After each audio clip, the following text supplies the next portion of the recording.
नमस्कार.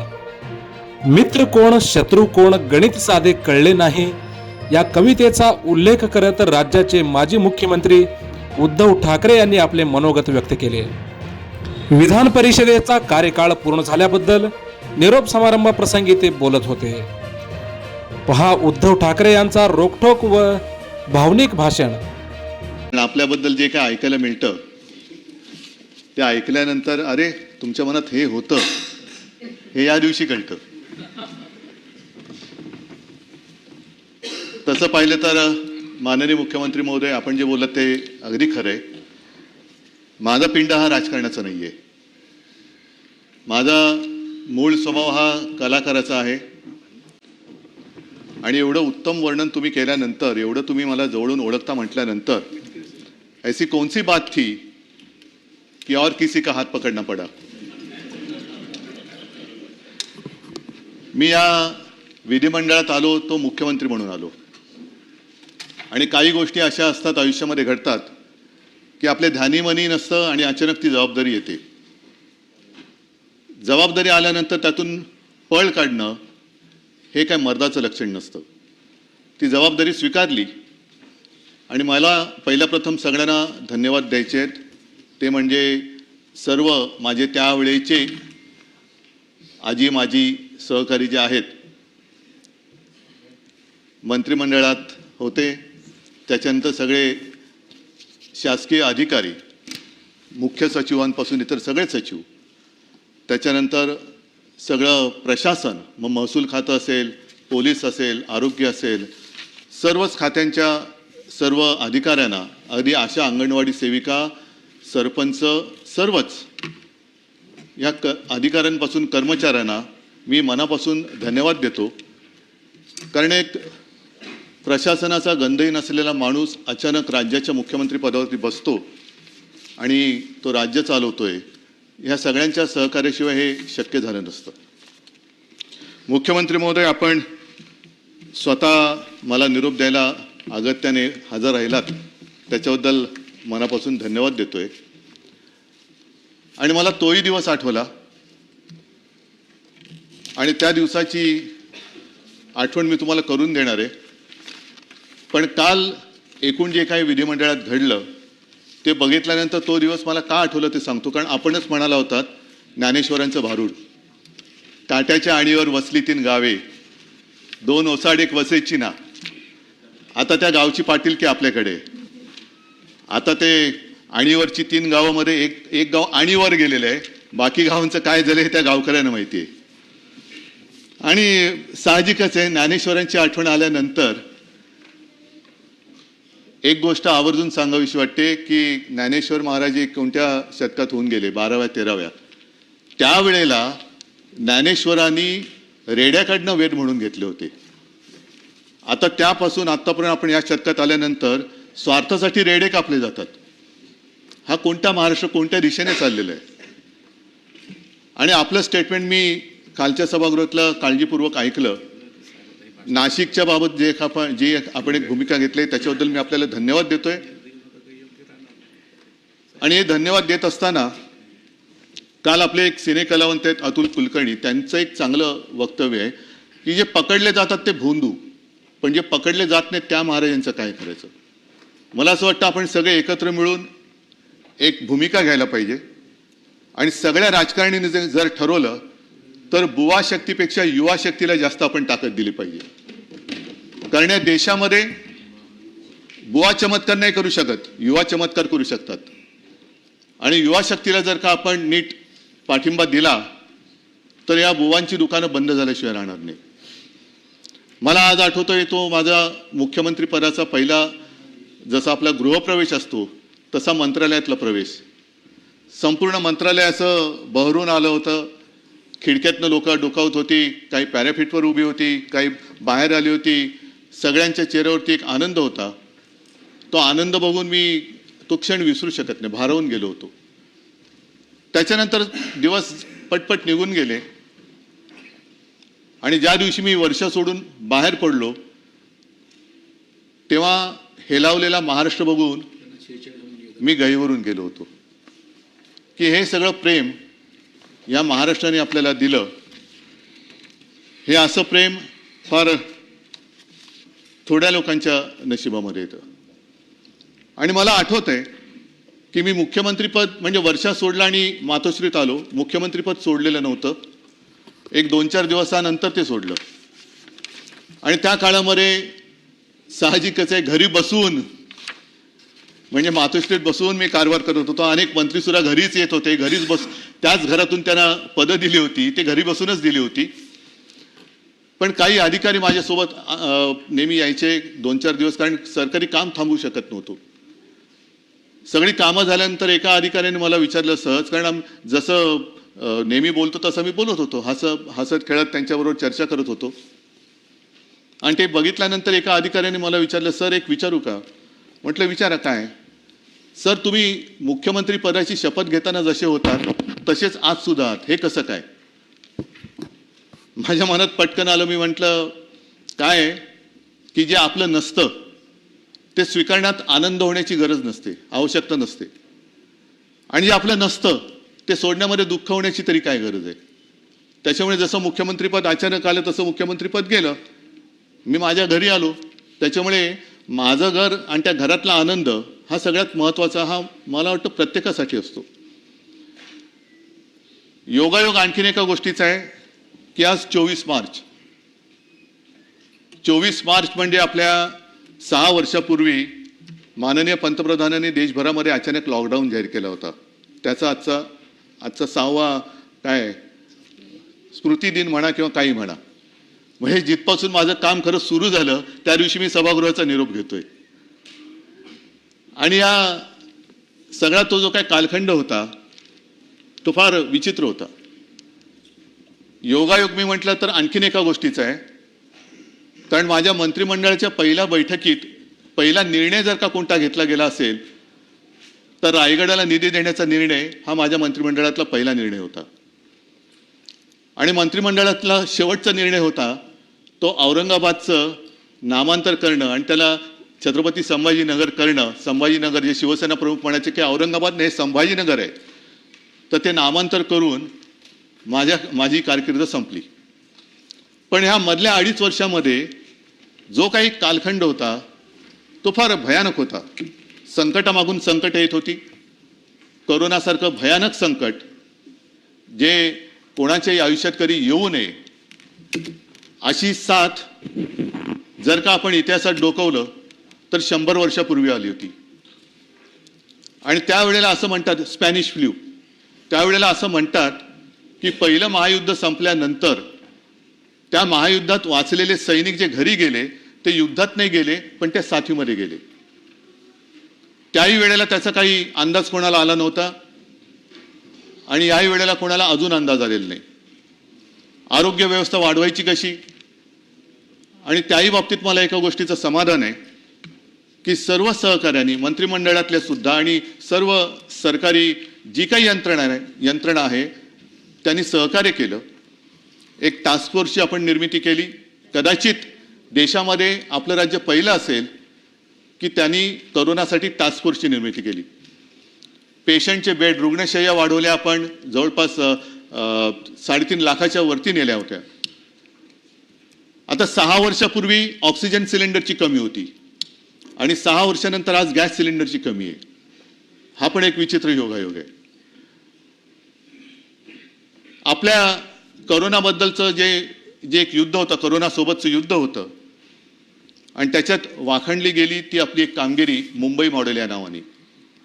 मुंबई मॉडेलची त्याची वाखाणणी ही जगभर झाली. अगदी WHO सुद्धा केली. न्यूयॉर्क टाइम्समध्ये सुद्धा त्याच्याबद्दल माहिती आली, बातमी आली. विशेषतः धारावीमध्ये लागण झाल्यानंतर एवढी गच्च असलेली धारावी, त्यावेळेला धारावीकडे कोणाचंही लक्ष नव्हतं. आता ते झाल्यानंतर तिकडे सगळ्यांचं लक्ष जायला लागलेलं आहे. ही एक जी काही वृत्ती असते की संकटात असताना कोणी धावून येत नाही. पण कोरोनामध्ये आपल्या महाराष्ट्राने जे काम केलं त्या कामाचं कौतुक तसं कोणी केलं नाही. इतर राज्यांमध्ये आपण बघितलं की उत्तर प्रदेशमध्ये गंगेमध्ये शव वाहत होती, मृतदेह वाहत होते. गुजरातमध्ये सार्वजनिक चिता पेटल्या जात होत्या. पण महाराष्ट्रामध्ये अशी कोणत्याही मृतदेहाची अवहेलना ही आपण होऊ दिली नाही. जिथे जिथे शक्य असेल तिथे तिथे आपण औषधोपचार दिले आणि जास्तीत जास्त जीव वाचवण्याचे आपण प्रयत्न केले. त्याच्यानंतर कुठेही आकडा आपण लपवला नाही. हे सुद्धा मी म्हणेन आपल्या त्या सरकारचं एक वैशिष्ट्य होतं. कोरोनाचा काळ जेवढं त्याच्यामध्ये बोलत जावं तेवढं त्याच्यावरतीच तो विषय जाईल.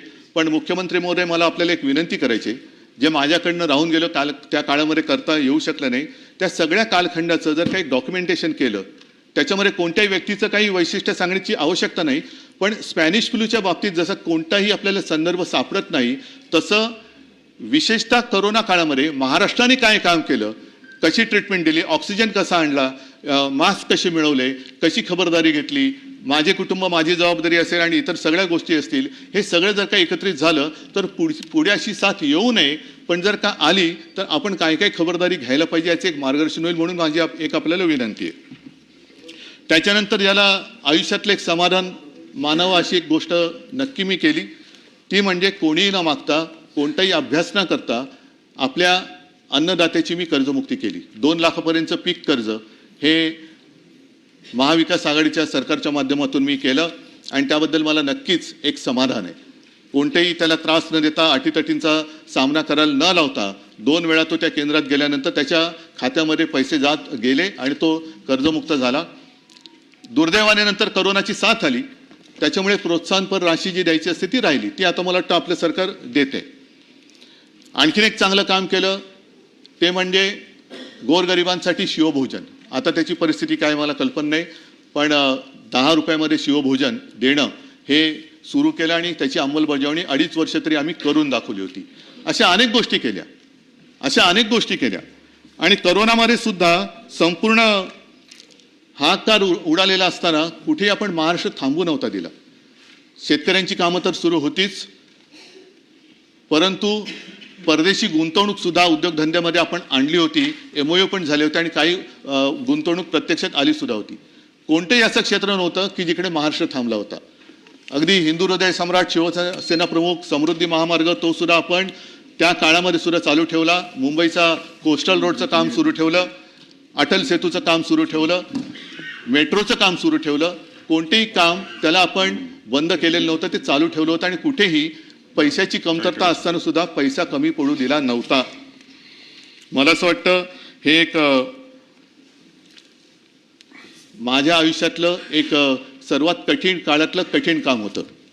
आणि काही गोष्टी ज्या केल्या त्याच्याबद्दल मला नक्कीच अभिमान आहे की मी मुख्यमंत्री असताना आपल्या राज्यामध्ये मराठी भाषेची सक्ती, मराठी भाषा सक्तीची केली.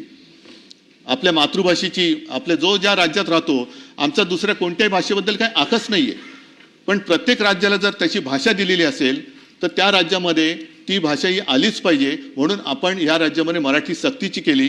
त्याबद्दल मला एका गोष्टीचा नक्कीच अभिमान आहे. आणि इतर जी 2 कामं आहेत ती मुख्यमंत्री महोदय, मी परत आपल्याला विनंती करीन की एक मराठी भाषा भवन आणि चौपाटीला आपण मराठीचं रंगभूमीचं दालन हे करायचं आपण ठरवलं होतं. ते एक त्याच्याबद्दल सुद्धा आपण जर का काही केलं. आणि वरळी डेअरी आहे तिकडे जागतिक दर्जाचं एक पर्यटन केंद्र, मुंबईच्या पूर्व किनाऱ्याला सुद्धा एक पर्यटन केंद्र, अशी अनेक कामं, अनेक गोष्टी आम्ही त्यावेळेला केल्या. आणि साहजिकच आहे की ही कामं करत असताना शेवटी पैशाची चणचण, पैसा कमी पडता कामा नये, त्याचा जमा खर्च हा कसा करायचा हे एक फार मोठं काम असतं. आणि तिथे आता माननीय उपमुख्यमंत्री जी आपण जे बोललात, अजितदादा यांनी खंबीर साथ मला दिली. त्याच्यामुळे त्यांचं सहकार्य हे मी कधीच विसरू शकत नाही. आणि तो जो स्नेह आमचा वाढला तो त्यामुळेच वाढला कारण चांगल्या कामाला कधीच अजितदादांनी, म्हणजे तेव्हा काही जण तक्रार करत होते की अजितदादा आम्हाला पैसे देत नाहीत, आम्हाला निधी देत नाहीत, परंतु माझ्या आठवणीत तरी अशी कोणतीही गोष्ट नव्हती की एखादं चांगलं काम आहे आणि त्याला दादांनी आडकाठी केलेली, असं कोणतंच काम नव्हतं. त्याच्यामुळे मला खास त्यांची आज आठवण तर येते कारण या सगळ्या जो काही कालखंड आहे त्याच्यात ते एक मजबूत खांबासारखे माझ्यासोबत उभे राहिले आणि इतरही माझे सगळे मंत्री त्यावेळेला सोबत उभे राहिले. त्याच्यामुळे त्यांना सुद्धा मी धन्यवाद देतोय. आता साहजिकच आहे की या विधान परिषदेचं जे काही महत्त्व आहे तेव्हा विधान परिषदेच्या महत्त्वाबद्दल मी मुद्दामून का सांगतोय, कारण हे सभागृह हे वरिष्ठ सभागृह, वरिष्ठांचं म्हणजे त्याला जर का विधानसभेमध्ये एखादी गोष्ट घाई गडबडीमध्ये मंजूर झाली तर त्याचा पुनर्विचार करण्यासाठी हे सभागृह निर्माण करण्यात आलेलं आहे. आणि या सभागृहामध्ये साधारणतः कोण येतं, तर विविध क्षेत्रातले जे सामाजिक, आता आपण ज्यांचा उल्लेख केला आजही आहेत, नाही याच्यातला भाग नाही, पण याच्यामध्ये साहित्यिक आहेत, विचारवंत आले पाहिजेत, शिक्षक मतदारसंघातून येतात, त्याच्यानंतर काही समाजसेवक आहेत, विविध क्षेत्रातले जे मान्यवर आहेत की ज्यांच्याकडनं काहीतरी विचार आपण घ्यावेत आणि आपल्या कारभारात सुधारणा करावी, असे विचारवंत हे मग नामनिर्देशित असतील किंवा त्यांच्या वेगवेगळ्या मतदारसंघातल्या निवडणुकांमधनं असतील, हे या सभागृहात अपेक्षित असतात. आणि या सभागृहामध्ये ठीक आहे, आज आम्हाला निरोप देत आहेत, प्रत्येकजण इकडे येतो आणि काही ना काहीतरी देऊन जातो. आम्ही काय दिलं हे आम्ही काय सांगण्यासारखी गोष्ट नाही, ते जर काय दिलं असेल तर काही असेल ते असेल. पण यापूर्वी जे सदस्य या सभागृहात येऊन गेले आणि त्यांनी ज्या काही गोष्टी इकडे दिलेल्या आहेत, माझी आपल्याला विनंती आहे की मी एकूण जे काही मधल्या काळामध्ये सगळा कारभार बघतोय याही सभागृहाचा, खालच्याही सभागृहाचा, सदस्य जे निवृत्त होत आहेत त्यांना पण निरोप जरूर द्यायला पाहिजे, कारण त्यांची तेवढी टर्मच असते. पण आजपर्यंत ज्या दिग्गजांनी जे आपल्याला संस्कार दिलेत आणि परंपरा दिले, त्याला मात्र या सदस्यांनी, जसं हे सभागृह कधी विसर्जित होत नाही, तसंच त्यांनी दिलेले संस्कार आणि परंपरा याला सुद्धा आपण कधी निरोप देता कामा नये, ह्याची खबरदारी आपण सगळ्यांनी घ्यायला पाहिजे. आणि या सभागृहामध्ये जर का थोडीशी एक जुनी नामावली काढली तर अगदी सुरुवातीपासून पद्मभूषण शकुंतला परांजपे, रँगलर परांजपे यांच्या कन्या, ज्यांनी महिला क्षेत्रामध्ये फार महत्त्वाचं काम केलं, विशेषतः कुटुंब नियोजन असेल आणि महिला शिक्षण असेल, याच्यावरती त्यांचं योगदान हे फार महत्त्वाचं आहे. म्हणजे त्यांनी एकूण महिला हक्क, कुटुंब नियोजन, शिक्षण, आरोग्य याच्यावरती त्यांनी सुद्धा प्रभावी भाषणं आणि काही लोकसंख्या नियंत्रणाला त्या धोरणाला आकार देण्याचं काम त्यांनी केलं. त्याच्यानंतर असे अनेक जण आहेत. विस पागे हे सुद्धा सभापती होते आणि त्यांनी रोजगार हमी योजनेचे ते जनक, त्यांनी सुद्धा ती योजना दिली. म्हणजे असं कोणी, सगळेजण काही ना काहीतरी आपल्याकडे देऊन गेलेले आहेत. स्वातंत्र्य सैनिक होते ते आणि या परिषदेचे पहिले दीर्घकाळ राहिलेले ते सभापती होते. त्याच्यानंतर एक थोडंसं वेगळं उदाहरण मी आपल्याला देणार आहे, ते म्हणजे विठ्ठलराव हांडे, विरोधी पक्ष नेते होते, शेतकरी कामगार पक्षाचे. आणि इगतपुरीचा प्रसिद्ध जो लढा होता तांदळाचा, कारण हा वाद जुना आहे, त्यावेळेला ते राज्याची एक मांडणी होती, त्याच्यामध्ये गुजरातला शेतकऱ्याच्या तांदळाला जास्त भाव मिळतोय आणि माझ्या महाराष्ट्रातल्या तांदळाला कमी भाव मिळतोय, म्हणून विठ्ठलरावांनी लढा उभा केला होता. आणि ते विठ्ठलराव या सभागृहाचे विरोधी पक्ष नेते होते. मी विठ्ठलरावांची आठवण का काढतोय, कारण विठ्ठलरावांकडे सुद्धा पुरेशी सदस्य संख्या नव्हती. आपण रेकॉर्ड जर का माझं मी बोलत असेल तर मला बरोबर करा, आणि जर बरोबर बोलत असेल तर त्यावेळेला जसं झालं होतं तसं कृपा करून करा, कारण त्यावेळेला सदस्य नसताना सुद्धा विठ्ठलराव हांडेंना विरोधी पक्षनेता केलं गेलं होतं. मी परत आपल्याला विनंती करतोय, माझी माहिती चुकीची असेल तर रेकॉर्डवरनं काढा, आणि जर बरोबर असेल तर कृपा करून त्यावेळेला केलं तसं यावेळेला करा, अशी मी तुम्हाला विनंती करतोय. नंतर शिवसेनेकडनं सुद्धा खूप दिग्गज इकडे येऊन गेले. अगदी माजी मुख्यमंत्री, माजी लोकसभेचे अध्यक्ष पद्मभूषण मनोहर जोशी, सुधीर भाऊ जोशी, दत्ताजी साळवी, दिवाकर रावते, सुभाष देसाई, अरविंद सावंत, विनायक राऊत, विलास अवसट, विलास पोतनीस, रवींद्र मिर्लेकर, अगदी कवी शांताराम नांदगावकर सुद्धा आम्ही या सभागृहात पाठवले होते. प्रमोद नवलकर बोललो ना, प्रमोद नवलकर, हे सगळेजण आपापल्या परीने काही ना काहीतरी इकडे देऊन गेलेले आहेत. आणि या सगळ्या कालखंडामध्ये जे इतर, म्हणजे काँग्रेसकडनं सुद्धा काही चांगले सदस्य आले, काही भारतीय जनता पक्षाकडनं आले, पण त्याच्यामध्ये गदी माडगुळकर होते. त्याच्यानंतर रानकवी हाच त्यांना ती उपाधी दिला होता, ते नादो महानोर होते, रासू गवई होते, रामदास फुटाणे होते, लक्ष्मण माने होते, जयंतराव टिळक होते. हे सगळे इकडे, ही सगळी दिग्गज लोक, आणि त्या दिग्गजांच्या समोर आपण खरंच ती जी काय प्रतिष्ठा, ती जी काय परंपरा आहे, ती या सभागृहाची राखली आहे का, हा सुद्धा प्रश्न आपण सगळ्यांनी जर का मनाला विचारला तर त्याचं उत्तर काय मिळते हे लगेच कळेल. या निमित्ताने मला गदी माडगुळकर आहेत, नादो महानोर आहेत, यांच्या एक दोन कविता, या दोन ओळी मी वाचतो. त्या वाचल्याशिवाय मला राहवत नाहीये. गदी माडगुळकर म्हटल्यानंतर त्यांचं एक गाणं प्रसिद्ध आहे. आता आज तर उद्धव ठाकरेंना निरोप देत आहेत, पण त्यांचं एक गाणं आहे, पण तो उद्धव वेगळा होता. पण त्यांनी त्यावेळेला केलेल्या सरकारचं वर्णन आजच्या सरकारला लागू पडतंय का? आता त्याच्यात त्यांनी म्हटलंय, उद्धवा अजब तुझे सरकार. उद्धवाचं सरकार तर पाडलं, आता तो देवेंद्रजी आपण बसले, त्याच्यामुळे देवेंद्र असं म्हणायचं की काय. आणि त्याच्या पुढे त्यांनी म्हटले, लहरी राजा प्रजा आंधळी अधांतरी दरबार अजब तुझे सरकार. आता गाडलेल्या जागा भरा, कोणाचं सरकार असेल त्यांचं नाव त्याच्यात टाका आणि पुढची कविता म्हणा. लबाड जोडती इमले माड्या गुणवंताना मात्र झोपड्या पतिव्रतेच्या गळ्यात धोंडा वेश्येला मणिहार अजब तुझे सरकार. ही पूर्ण कविता आहे, पाय असेल तर आपल्याला पाठवून देतो. त्याच्यानंतर गदी माडगुळकरांनी आणखीन एक फार चांगली कविता लिहिलेली आहे. हे राष्ट्रदेवतांचे, हे राष्ट्रदेवतांचे, हे राष्ट्र प्रेषितांचे आज चंद्र सूर्य नांदो स्वातंत्र्य भारताचे. जे सगळ्यात महत्वाचं आहे आणि जे आज लोकांच्या मनात शंका आहे की आपलं स्वातंत्र्य राहणार आहे की जाणार आहे, त्याच्याबद्दल हे त्यावेळेला गदी माडगुळकरांनी लिहिलेलं आहे. ते सुद्धा पाहिजे असेल तर म्हणजे हे त्यात मिळते, पण पाहिजे आपल्याला मी पाठवून देतो. नंतर रानकवी नादो महानोर यांनी एक चांगलं लिहिलेलं आहे. खरं त्यांचं ते अरे अजून एक काय होतं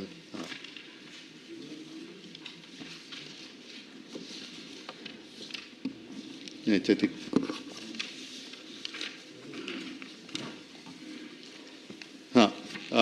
नाही, त्यांचं खरं म्हणजे निसर्गाशी हितगुज साधणारा कवी.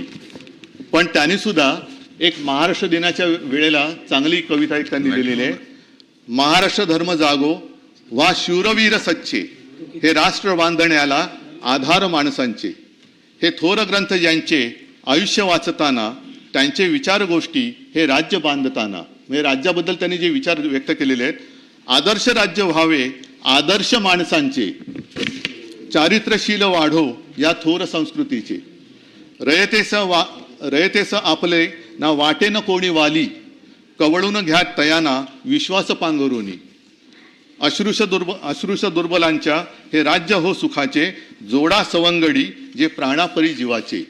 त्याच्यामुळे आता आम्ही तर चाललो बाहेर, मुख्यमंत्री महोदय आपण आणि आपले सगळी 3 गावं यांची ही जबाबदारी आहे.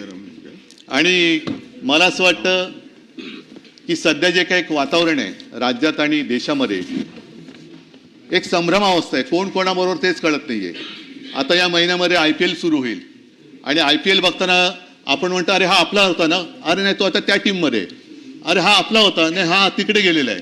म्हणजे इंडियन पॉलिटिकल लीग नवीन सुरू झाले की काय, कोण कोणाच्या बरोबर तेच कळत नाहीये.